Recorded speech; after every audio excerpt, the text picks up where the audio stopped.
Good afternoon, everyone. My name is Aline McNall, and I'm a Senior Legislative Representative here at IEEE-USA. I'll be doing our legislative update this afternoon, and certainly feel free to ask questions in the chat as we go along, and I'll answer them when I'm finished. Thank you so much, everyone. So a quick congressional update. Now that we have a Speaker of the House of Representatives can start its work in terms of committee functioning and having hearings and discussing legislative priorities. So we've been certainly in contact with the House, but also with the Senate as they do the same. The Senate, of course, had a bit more calm of a start, but both House and Senate are now in session and working hard, and we certainly look forward to working in a bipartisan way with both chambers. So in terms of the committee assignments and the committee membership, that's still being decided, but in a lot of cases, we actually do know who will be the chair and the ranking members. So I want to discuss a couple of those with you this afternoon. So the Senate Appropriations will be chaired by Senator Patty Murray. She will continue to lead the Labor HHS Subcommittee, but she will also chair the whole Senate Appropriations Committee. In terms of the ranking member, Susan Collins will be the ranking on the Defense Subcommittee, but also ranking on the Approps. Commerce, Justice, and Science will be led by Senators Shaheen and Moran.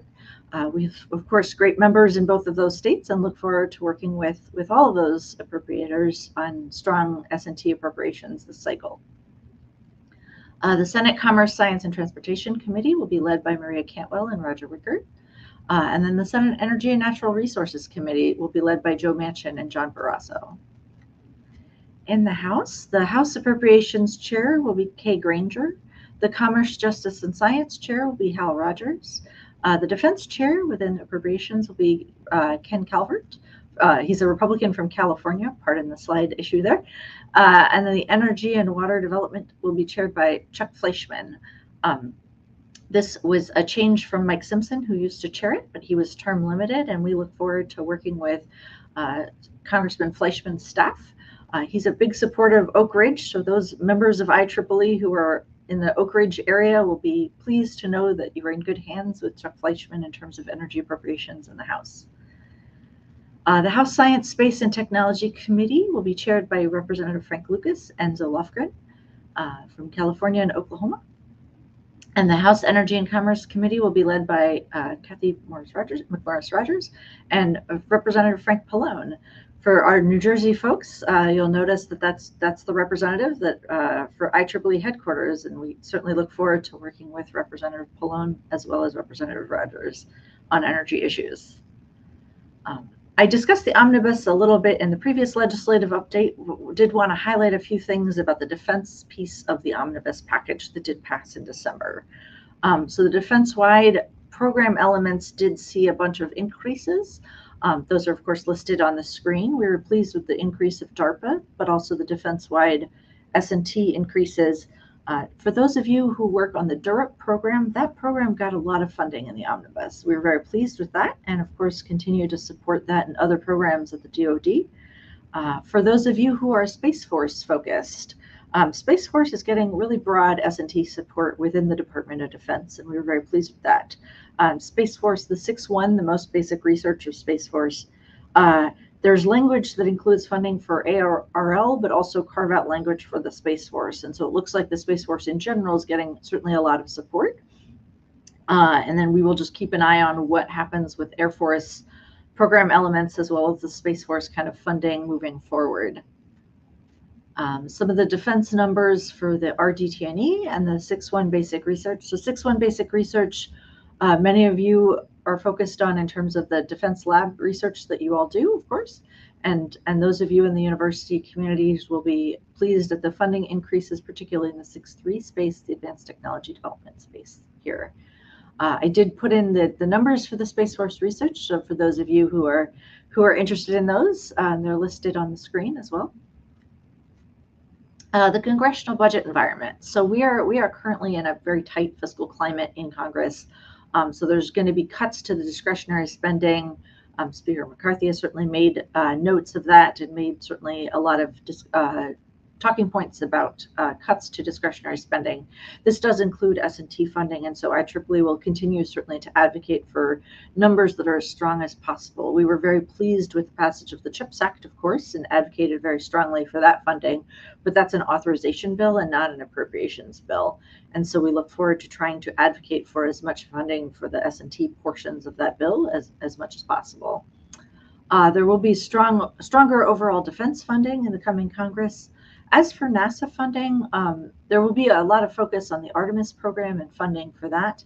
A lot of that we're expecting to be more flat funded moving forward, just due to the congressional interest in cutting discretionary spending. And so IEEE does hope to get NASA funding as strong as possible, but does recognize that this is a very tough budget environment for Congress. A little quick update for the president's budget request. As many of you who have been following this legislative update in prior years will know, that often the budget from the president is delayed, and this will be the case this year as well. So we're expecting at the moment, we're expecting the president's budget to be released either in late February or early March. This will drive congressional budget discussions and debates, of course, and we look forward to working with both the budget, the authorizing, and the appropriations members in Congress. But just to note that those discussions will be a little bit delayed this year, and will probably likely start happening in March. The federal budget is currently, of course, operating under the omnibus. And if you have questions about the other piece of the omnibus, I would recommend turning to the previous legislative update, but I'm also happy to answer those in the chat, particularly for those of you who are funded by the non-defense space. So we have met with House Science Committee this week and have started discussing kind of priorities there. I mentioned a few last time, but I did want to reiterate some and then add some more priorities that they've discussed with us as of this week. So one of the first hearings will be a U.S.-China science competitiveness hearing.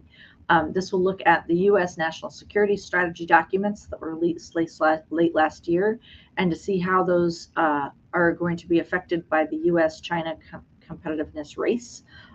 This race is, of course, in space, in defense, in S&T in general, and many areas of S&T actually. And so looking at kind of each of those S&T kind of competitiveness issues will be a focus for the coming years, I should say, for House Science Committee, and one of their first hearings will be on U.S.-China competitiveness issues. There was a national STEM strategy established in the CHIPS Act, and we look forward to working with Congress as that becomes more and more established, and look forward to looking at the policy priorities that are in that as they move forward with establishing the national STEM strategy.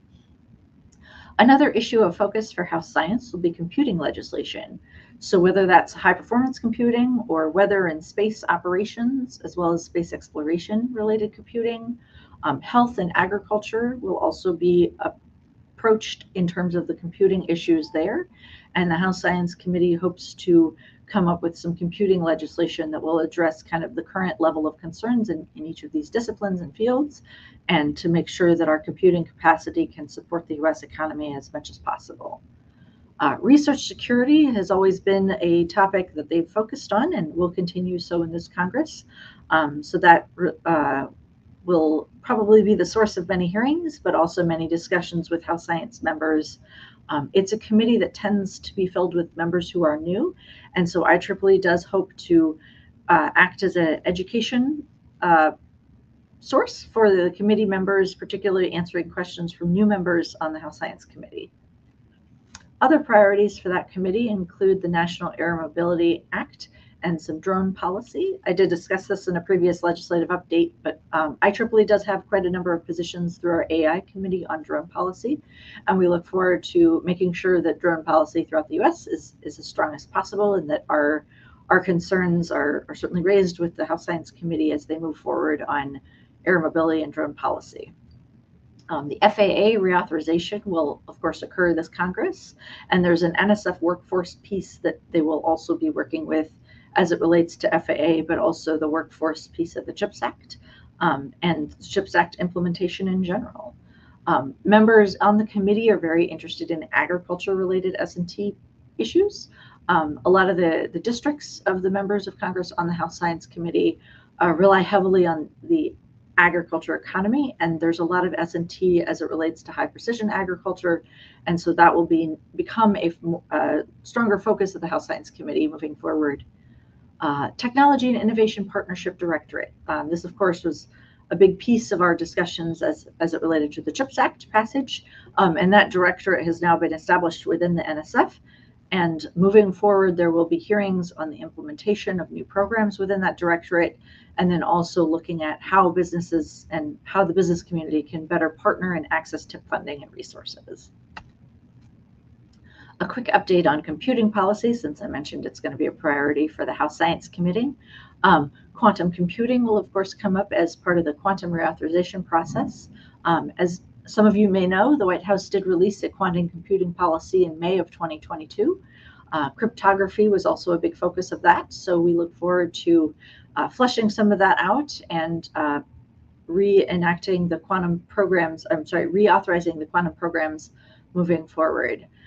Computing policy, of course, is heavily reliant on cybersecurity and strong cybersecurity policy, and IEEE, of course, will use our expertise to provide Congress with as much information as they need on cybersecurity as possible. Mitigating risk to vulnerable computing systems is, of course, an area of expertise of many of you all out there, so we look forward to relying on your expertise moving forward. NIST computer research and security issues. NIST, of course, has the Resource Center on cybersecurity, and we look forward to strongly supporting NIST moving forward and providing them with the funding necessary to advance U.S. computing as much as possible. DoD, of course, is also interested in cloud computing and cybersecurity and will be involved in the computing policy discussions. As for the quantum reauthorization process, so that is underway and has started. So the Hill has asked for ideas as it relates to the quantum reauthorization. So this can be anything from quantum information theory to quantum physics, quantum computational science, applied mathematics and algorithm development, quantum networks, sensing and detection, as well as just material science and engineering as it relates to quantum. So all of these kind of issues are being discussed in the House Science and will be moving forward, and we're expecting to come up with a joint document to the Hill on the quantum reauthorization process and our recommendations to ensure strong U.S. quantum computing policy. So the National Quantum Information Science Research Centers are 5 multidisciplinary centers and multi-institutional national lab-led centers. And so we expect that they will be part of the discussion of the quantum reauthorization, as will the Department of Energy's quantum network infrastructure. CHIPS did authorize this at the $500 million level over 5 years.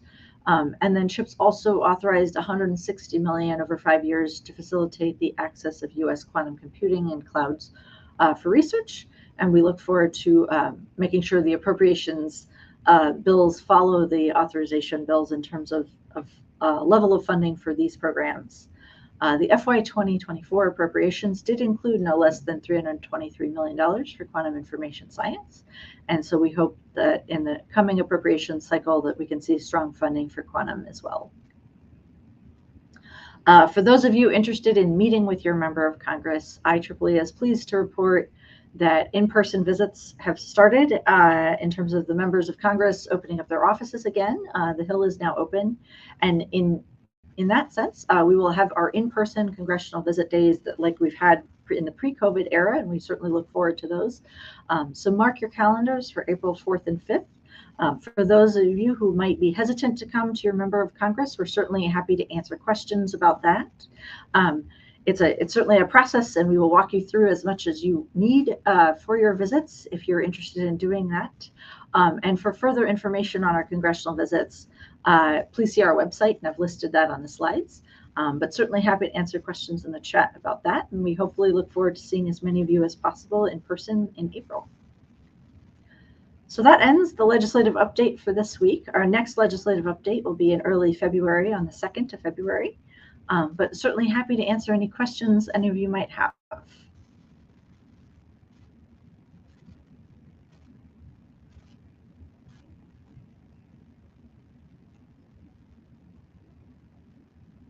I did want to note that the CVD, or the Congressional Visit Day details, are available on the YouTube chat as well.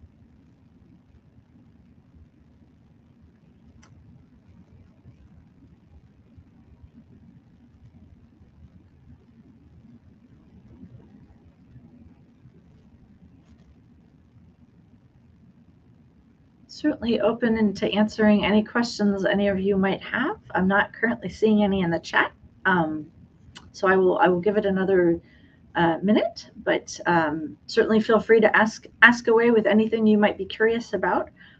These legislative updates are meant to provide you with kind of an overview of what Congress is up to and what the administration is up to. But certainly, if there are things I've left out or if there are things you might have questions about, I'm certainly happy to answer them. I do see a question here. So from Corey Ruth, do you foresee the debt ceiling discussions affecting science and engineering funding? We do, yes. That's an excellent question. Thank you for that, Corey. So in terms of the debt ceiling discussions, we do follow those because those, of course, relate to whether or not the federal government stays open. So as the debt ceiling discussions become an issue, we do follow the kind of the discussions about the balance of funding between non-defense discretionary and defense funding. IEEE in the defense space has always focused on the 6.1 or the most basic research of funding. And then we also look at 6.2 and 6.3, which are a little bit more in the applied space, but still very much basic, the basic research for the Department of Defense. And then in the non-defense discretionary space, we are hopeful that Congress continues forward with keeping the government open and fixing the debt ceiling issues so that NASA and NIST and NSF and the other agencies, the Department of Energy, can remain funded. I do see a question from Yolanda Gill. Any discussions on AI funding? Excellent question. So we did discuss the Department of Energy funding in the last legislative update. So the Department of Energy is, of course, also part of the omnibus, and through that, there is AI funding carved out in the Department of Energy. AI is, of course, something that NIST does quite a bit of, and so NIST did receive quite a bit of funding for AI in the omnibus as well. So both of those agencies, of course, do focus on AI, but AI is funded in a number of different agencies. The NSF does basic research relating to AI as well. And so that was also part of the omnibus package. In general, NSF funding wasn't carved out in terms of discipline, and so it was just the overall kind of funding levels for the NSF. So we had the research and related activities funding, which of course includes some AI, but then we also had the education and human resources, which is now a different name, but that's the directorate that focuses on workforce kind of issues. And so AI workforce is, of course, a big topic for the semiconductor industry and other industry groups, and we've been certainly involved in AI workforce discussions with Congress for a long time now.